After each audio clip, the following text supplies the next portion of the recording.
지키는 자라는 제목으로 하나님 말씀을 함께 나누기를 원합니다. 말씀을 지키는 자, 또 그 위에 3절에 보면 계명을 지킨다 그랬거든요. 말씀을 지키고 계명을 지키는 자에 대하여 함께 말씀을 나누고요. 저와 여러분이 그러한 귀한 삶 살 수 있기를 바랍니다. 아멘. 새벽 예배를 인도하려고 이렇게 교회를 새벽에 나오는데요. 아주 깜짝 놀랐습니다. 왜냐면 골목을 이렇게 지나오는데 갑자기 옆에서 이 고양이가 팍 하고 튀어나오는데요. 얼마나 깜짝 놀랐는지 막 그냥 와 이렇게 길에서 아무도 없어서 망정이죠. 정말 창피했습니다. 요즘에 고양이가 참 많아 보여요. 저희 교회 앞에도 보면요, 고양이가 참 많더라고요. 제가 아는 사람만 해도 고양이를 지금 키우는 가정이 한 3-4가정 정도 됩니다. 은별이네도 갔더니 고양이를 키우고 있더라고요. 그래서 아니 애를 키우는데 고양이 키워도 괜찮냐 그랬더니 고양이가 깨끗하다네요. 생각보다 굉장히 깨끗하다고 깔끔하대요. 걔는 좀 그런데 고양이는 아주 깨끗하다고 그러더라고요. 하지만 저는요, 고양이를 별로 안 좋아합니다. 왜 안 좋아하는지 아시죠? 왜냐하면 제가 쥐와 관련된 건 제가 아주 싫어하거든요. 제가 쥐를 정말 무서워하는데 쥐와 관련된 건 제가 아주 상극입니다. 개는 좀 귀여운데요. 고양이는요, 쥐를 잡으니까 싫더라고요. 차라리 개를 키우면 낫겠다 저는 싶어요. 그런데 아무튼 고양이 키우시는 분들의 얘기를 들어보니까 깨끗하고 참 영악하다고 그러더라고요. 요즘에 이 반려동물이라고 그러죠. 키우는 동물들, 이렇게 집안에서 키우고 정을 주고 키우는 이러한 함께 사는 이 반려동물들을 많이 키우는데요. 아마 뭐 식구가 많지 않아서 그런지 모르겠어요. 이러한 동물들, 개나 고양이나 여러 동물들을 키우는데 때로는 보면 좀 지나치다 싶을 때가 좀 이렇게 좀 저는 있어요. 보면 물론 정이 들고 사랑하니까 가족 같으니까 그렇다고 이해할 수 있는데 아주 심한 분들은요, 심한 분들이 이걸 보면 저 정도는 좀 아닌데, 그러니까 이뻐하고 좋아하는 건 좋지만 저 정도까지는 좀 너무 좀 심하지 않나? 하는 정도의 또 보이는 것 같아요. 얼마 전에 외국에 보니까요, 이 개와 함께 미사를 드리는 성당이 있습니다. 그러니까 개도 미사를 드린다 그래가지고 개도 같이 성당에 들어와서 미사를 드리는 걸 본 적이 있습니다. 개를 한 마리 들고 와가지고요, 앉아가지고 이렇게 미사를 드리더라고요. 아주 그래서 그걸 주변 목사님과 이렇게 보면서 개판이구만 그랬던 기억이 납니다. 어떤 개한테는요, 아주 좋은 옷을 입히고요, 아주 최고급 요리를 해서 주는 집도 있더라고요. 건너들었는데 아주 외국에 유명한 부자가 있답니다. 그런데 그 집에 개를 키우는데 개가 멀미를 한다네요. 비행기 타고 뭐 배 타면. 그래서 전용기를 태워가지고 개를 보냈다고 하는 어처구니가 없는 이야기를 들었습니다. 참, 그런 개는 진짜 개팔자가 상팔자죠. 그런 개도 있더라고요. 아무튼 좀 너무 그런 모습을 보면 그 정도까지는 좀 아니다 싶은 것이 있을 때가 있죠. 그런데 여러분, 왜 그렇게 개나 고양이 뭐 정도의 차이가 있겠지만 왜 그런 대우를 해주는 걸까요? 왜 고양이를, 때로는 개를, 또 다른 동물들을 그렇게 가족처럼 아끼고 이뻐하는 걸까요? 여러 가지 이유가 있겠지만 아무래도 사랑하는 마음 때문에 그러겠죠. 힘들고 외로운데 그래도 정 붙여주면 사랑해주고, 이런 사랑하는 마음이 그 안에 있기 때문에 아마 그렇지 않을까요? 이쁘고 사랑스러우니까요. 그래도 그러기 때문에 그런 것들을 다 주어도 아깝지 않은 그런 관계가 된 것이죠. 가끔 저는 좀 개를 이뻐하고 고양이 예뻐하는 거 참, 저는 뭐 그것에 대해서는 뭐 괜찮은데요. 그럴 때가 있어요. 개를 보면서 아빠야, 엄마야 그럴 때가 있죠. 좀 엄마야 아빠야 하면 좀 이렇게 애교스러운 말이긴 하지만, 친근의 표현이긴 하지만 좀 너무 그러니까 좀 그러지 않나? 엄마 아빠까지 할 필요가 있을까 하는 마음이 들어요. 그런데 오늘 제가요, 오늘 성경 말씀 이렇게 읽으면서 어느 정도는 그 마음을 좀 이해할 수 있겠더라고요. 왜냐면요, 그 마음이 하나님 아버지의 마음과 비슷하기 때문에 그렇습니다. 기독교가 다른 종교와 차별성이 있는 가장 큰 것이 뭐냐면 바로 관계성이에요. 다시 말하면 기독교는 특별한 관계를 누립니다. 그것이 바로 하나님과 우리가 아버지와 아들과의 관계가 되는 것이죠. 강아지든 고양이든 내가 아빠야 하는 것도 어떻게 보면 어떻게 아빠가 돼 이상할 수 있는데, 그것보다 더 이상한 게 있어요. 하나님이 피조물과 그런 관계가 된다는 거죠. 하나님이 우리를 자녀로 불러주시고 우리가 하나님을, 창조주 하나님을 아버지라 부를 수 있다는 건, 이게 다른 종교와는 비교할 수 없는 아주 특별한 관계성입니다. 창조주 하나님이요, 흙으로 만들었거든요. 그것의 아버지가 된다, 친부가 된다, 부자지간이 된다라는 것은요, 어느 종교에도 없습니다. 그러니까 신과 그 신을 믿는 사람이 그 정도의 관계가 되는 종교는 거의 없습니다. 기독교에만 있는 특별한 관계성이 바로 이 관계성이거든요. 하나님이 우리와 그런 관계 맺기를 원하신다. 하나님이 우리의 아버지 되시기를 원하신다. 그래서 자기의 독생자 아들까지도 우리를 살리시기 위해, 그런 관계를 유지하기 위해 이 땅에 보내셨다라는 것, 이것을 생각하면 하나님이 정말 우리를 얼마나 생각하시는지, 얼마나 사랑하시는지를 우리는 느낄 수 있습니다. 굉장히 불편한 관계일 수 있단 말이죠, 하나님 입장에서 보면. 그런데 그런 창조주가 피조물과의 이런 관계를 유지하려고 하는 그 간단한 이유는요, 사랑하는 마음이 그 안에 있기 때문에 그렇습니다. 우리를 바라볼 때 예쁘니까, 사랑스러우니까요. 우리를 향하신 그 사랑이 너무 크기 때문에 우리를 그분의 자녀 되게 하시고 그분과의 관계를 계속 맺고자 하신다라는 것이죠. 하나님과의 관계를 깊이 하시는 여러분이 되었으면 좋겠습니다. 아멘. 자, 지난주에 요한일서 우리가 1장을 보았는데 1장 3절에 보니까 이런 말씀이 있어요. 우리의 사귐은 아버지와 그의 아들 예수 그리스도와 더불어 누림이라. 아버지와 또 그의 아들 예수 그리스도와 더불어 누림이라. 6절에 보시면, 1장 6절에 보면 하나님과의 사귐이라고 하는 말이 있습니다. 우리가 어떻게 하나님과 사귈 수 있겠으며 우리가 어떻게 그분 안에 더불어 누릴 수 있겠습니까? 너무나 차이가 나는 존재인데요, 그럼에도 불구하고 하나님은 그것을 원하십니다. 그런데 문제는 뭐냐면 우리가 자꾸 그 관계에서 벗어나려고자 하는 이러한 죄의 습성들이 있다라는 것이죠. 오늘 2장 6절 말씀 보니까 그 안에 산다 그랬거든요. 그 안에 산다고 할 때 그 안에 산다는 건 하나님 안에 사는 사람, 하나님 안에 사는 것을 말합니다. 다시 말하면 하나님과 사귐이 있는 사람, 하나님과 깊은 관계를 맺은 그러한 사람이라고 할 수가 있죠. 자, 하나님은 우리와 이렇게 깊은 관계, 깊은 사귐, 이러한 아름다운 관계를 늘 맺고자 원하시고 있습니다. 자, 그런데 오늘 이 AD 90년 이 요한 1서가 기록되었던 그때에 보면 이 소아시아 지역에 거짓된 이단, 잘못을 가르치는 거짓 교사들이 많이 활동을 하고 있었습니다. 그것 때문에 성도들이 굉장히 혼란스러웠습니다. 이 말이 뭐냐면 하나님의 자녀가 된 백성들, 하나님과 관계를 맺고 있는 백성들이 있는데 이 백성들을 자꾸 옆에서 자꾸 혼란스럽게 하는 거예요. 그래서 점점 하나님과 멀어지게 만드는 일들이 있었다라는 것이죠.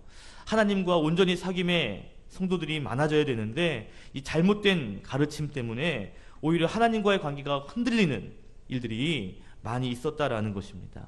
이것들을 바라본 사도 요한이 오늘 가슴을 아파하면서 성도의 마음들이 흔들리지 않기를 바라는 마음으로 오늘 이러한 조언을 하고 있는 것이죠. 그래서 편지한 것이 요한의 서신서입니다. 특별히 오늘 2장에 보니까 오늘 하나님과의 관계를 잘하기 위해서 해야 할 강조하는 두 가지가 있어요. 첫 번째는 뭐냐면 1절에 보니까 죄를 범하지 않는 것, 이것입니다. 내가 너에게 편지하는 이 서신을 쓰는 목적이 있는데 죄를 범하지 않기를 원한다 라고 말하고 있죠. 두 번째 강조하는 것이 뭐냐면 3절과 5절, 그리고 오늘 말씀의 제목이 되는 하나님의 말씀을 지키는 것, 이것에 대하여 말씀하고 있다는 것이죠. 죄를 범하지 않는 것, 그리고 하나님 말씀을 지켜 행하는 것에 대하여 오늘 사도 요한은 강조하고 있습니다. 이 두 가지를 한마디로 합쳐본다면 하나님과 깊은 사귐을 할 수 있는 자세를 말하고 있다는 것이죠. 죄를 범하지 않는 것, 이건 꼭 필요한 것이라 그랬잖아요. 죄가 있으면 하나님과 멀어진다 그랬죠. 죄를 짓지 않는 것, 이것은요 어찌 보면 하나님과 깊은 관계를 맺기 위한 자세 가운데에도 약간 좀 소극적인 자세라 할 수 있어요. 그런데 두 번째 적극적인 자세가 있는데 그것은 바로 하나님 말씀을 지켜 행하는 것입니다. 하나님의 계명, 주신 계명, 그 말씀을 지켜 행하는 것, 이것이 적극적인 자세라 할 수 있는 것이죠. 당시에 잘못된 또 거짓된 진리를 가르치는 자들이 바로 영지주의자들의 대표적인 사람들인데요. 그들은 영적인 것을 굉장히 강조한다 그랬습니다. 육적인 것을 강조하지 않아요. 그러다 보니까 이 땅에 육으로 오신 예수님, 성육신하신 예수님에 대하여, 그분이 메시아라고 하는 것에 대하여 부정하는 일들이 있었습니다. 그분이 메시아다, 그분이 우리를 구원하시는 자다라는 것들을 인정해야 되는데, 아니 어떻게 십자가에 죽으신 그분이 우리 메시아가 될 수 있느냐, 인정할 수 없다는 것이죠. 결국 요한은요 예수님에 대한 이야기들을 늘 하게 됩니다.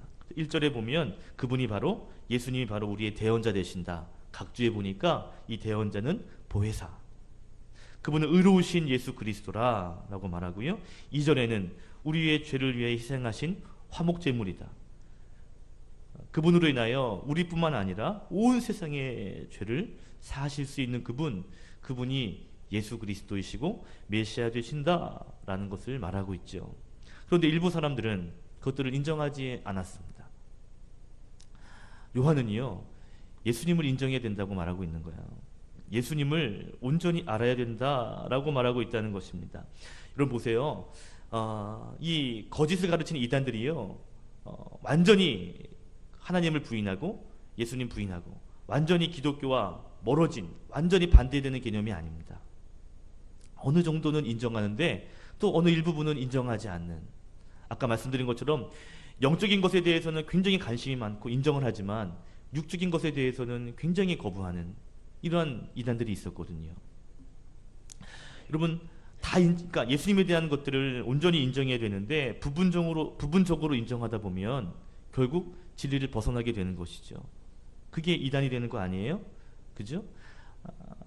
신적이신 예수님 그리고 육적이신 그 예수님, 그 두 가지 부분들은 신성과 인성을 다 인정해야 되는데, 그런데 신성만 인정하다 보면요 결국 이단으로 떨어지게 되는 것이죠. 요즘 여러분 이 이단들을 보면요 대부분 그래요. 어느 정도는 인정하는데 끝이 달라요. 그래서 이단이잖아요. 통일교는 뭐 이단이라 할 수 없는 다른 종교가 돼버릴 정도로 너무 다른 가치관을 가지고 있는데 거기에서도 예수님을 인정합니다. 예수님께서 우리 죄를 사하시는 걸 인정해요. 그런데 끝이 달라요. 예수님께서 우리의 영을 구원하시는 분으로 인정하고요, 우리 육을 구원하는 사람이 또 필요하다. 그가 누구냐면 문선명이다라고 얘기하는 거죠. 그러니까 어느 정도 맞는 것 같은데 끝이 달라요. 요한은요 예수님에 대해서 분명히 이야기합니다. 그가 이 땅에 오신 그리스도이시고, 그리고 우리를 구원하시는 자이시고 대언하시는 자고 보혜사가 되시고 우리의 죄를 사하시는 화목제물이시다 라고 분명히 말하고 있다는 것입니다. 이 예수님을 제대로 인정하고 나아갈 때 예수님으로 말미암아 죄를 사함을 받을 수 있는 것처럼, 그러니까 예수님을 분명히 인정하고 예수님을 통하여 하나님께 가까이 나아가는 이러한 것들을 요한은 강조하는 것이죠. 그런데요 여러분, 이렇게 예수님을 인정하고 특별히 죄와는 멀어지는, 죄를 범하지 않는 삶을 살기 위해서 또 한 가지 강조했던 게 뭐였어요? 3절과 5절에 계명을 지키는 것, 말씀을 지키는 것입니다. 적극적으로 이 말씀을 지키는 삶을 요한은 당부하고 있다라는 것이죠. 이 지킨다라는 단어가 헬러 뜻을 보니까 시선을 고정시킨다, 그리고 준행한다 라는 뜻입니다. 다시 말하면 하나님께서 우리에게 주신 계명, 그 말씀에 시선을 집중하고 그것에 따라 그것을 준행하는 삶, 이것이 말씀을 지키는 삶, 준행하는 삶이라 할 수 있는 것이죠. 저와 여러분이 이렇게 지키는 삶을 살아야 한다는 것입니다. 옛날에도 그렇지만요, 옛날에 이 시대에도 말씀을 지키는 삶이 요구되었던 것처럼 오늘 우리의 삶에서도 이 지키는 삶, 이 말씀을 지키고 주신 계명을 지키는 삶을 우리가 살아갈 때, 그때 하나님과 더욱 친밀한 삶을, 하나님과 사귐의 삶을 살아갈 수 있다라는 것이죠. 여러분, 지키는 삶이 굉장히 중요합니다. 아멘. 아는 것으로 끝나는 것이 아니고 그 아는 것을 우리가 몸으로 행하는 것, 지키는 삶이 중요한 것이죠. 그래서 계속 말씀을 실천하고 또 실천하는 모습들이 우리 안에 있어야 합니다. 이렇게 3절에 보니까 이렇게 지키는 삶을 살 때 우리가 하나님을 진정으로 아는 것이다 라고 말하고요, 5절에 보면 이렇게 말씀을 지키는 삶을 살아갈 때 하나님의 사랑이 우리 속에서 온전하게 되고 결국 우리가 하나님과 그 사랑 안에 있는 줄을 우리가 또 깨닫게 된다라고 말하고 있습니다. 그러면서 6절에 예수님 그분이 행하신 삶 우리도 행하며 살아야 한다라고 말하고 있는 거죠. 한마디로 말해서 요한은요, 믿음의 성도들이 특별히 하나님과 친밀한 삶, 하나님과 사귐의 삶, 이단들의 그러한 거짓된 진리에 현혹되지 않는 삶을 살기 위해서는요, 가장 중요한 것이 실천의 삶이 있어야 된다라는 것입니다. 말씀을 지키려고 하는 이 모습들을 통해서 결국 우리는 하나님과 더 가까워지고 죄와는 멀어지는 삶을 살 수 있다라는 것이죠. 정말로 우리가 날마다 이 말씀을 지키고 또 실천하는 삶을 여러분 살아야 되는데, 여러분 쉬워요? 쉽지 않아요? 쉬운 면도 있지만 쉽지 않은 면도 많이 있죠. 유혹도 많고요. 그리고 우리의 의지도, 내 힘도 약하기 때문에 이렇게 하나님 말씀을 실천하며 산다는 것이 쉽지만은 않은 게 사실입니다. 그 쉽지가 않기 때문에 이러한 요구의 말씀을 들을 때마다 사실 우리 안에 부담이 생기는 것도 사실이죠. 살아야 되는 거 아는데, 분명히 아는데 그게 안 되니까 때로는 이게 부담이 되고요, 때로는 좌절도 돼요. 내 믿음이 이거밖에 안 되나, 분명히 해야 되는데 안 될 때 보면 좌절하는 마음이 들 때가 있습니다. 어떻게 해야 될까? 며칠 전에 대학원에서 함께 공부하는 목사님에게 어제 전화가 왔습니다. 사실 이 방학이기 때문에요, 방학이 이렇게 개인적인 일 하다 보면요, 학교 일을 많이 못하게 되거든요. 그러다 보니까 지도하는 교수님께서 이 타임 스케줄을 짜서 내라 그랬어요. 논문을 써야 되는데 논문을 쓰기 위해서 타임 스케줄을 내라. 1월 달에는 뭘 하고 2월 달에는 뭘 하고, 그래서 그것들을 제출하고 검사를 맡아라. 그래서 방학 동안에 또 허투루 시간 보내지 않도록 그렇게 했으면 좋겠다. 그래가지고 제가 이제 교수님 말씀을 듣고 함께 공부하는 목사님들에게 문자를 보냈습니다. 그래서 교수님이 이거 이렇게 하시라고 하니까 타임 스케줄을 짜가지고 보내주십시오. 그랬어요. 한 10여 명의 목사님들에게 보냈던 것 같아요. 그 중에 한 목사님에게 전화가 온 겁니다. 그러면서 스케줄을 보냈다는 거예요. 타임 스케줄을 보냈는데 하는 말이 그래요. 너무 부담이 된다는 거예요. 1월에 뭐 하고 2월에 뭐 하고 3월에 뭐 하고 스케줄을 쭉 짜가지고 그걸 해야 된다고 하니까 스케줄 없을 때는 그냥 자기가 그냥 부담감이 없었는데 이 스케줄이 이렇게 정해지니까 부담감이 밀려온다는 거예요. 짜고 보니까 그러면서 어떡해요, 부담이 너무 돼요, 이런 전화를 한 거예요. 그래서 제가 그랬습니다. 아마 지도하시는 교수님이 원하시는 게 아마 그거 같아요. 우리가 긴장감을 계속 가지고 손 놓지 말고 계속 하라는 것 아니겠냐고. 그러면서 무리하게 정하지 말고 우리가 할 수 있는 만큼만 조금씩 조금씩 하셔가지고, 그래서 방해 끝났을 때 내가 이만큼 이루었구나 하는 것들을 교수님께 보여드리면 될 것 같다. 엄청난 것을 요구하시는 건 아닌 것 같다. 그러니까 너무 부담감 갖지 말라, 이런 대화를 했습니다. 여러분, 우리가 하나님 말씀을 실천한다라고 할 때 진짜 부담이 많이 돼요. 그죠? 시무 같은데 이게 막상 내가 하려고 그러면 쉽지가 않거든요. 머리로는 이해가 되는데 가슴으로 내려오지가 않고, 또 가슴에 와서 가지고 실천하려고 해도 이게 참 되지 않을 때가 참 많습니다.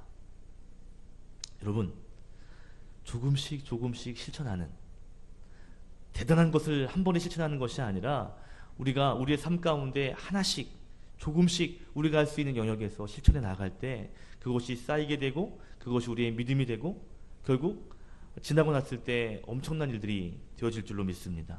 포기하지 말았으면 좋겠습니다.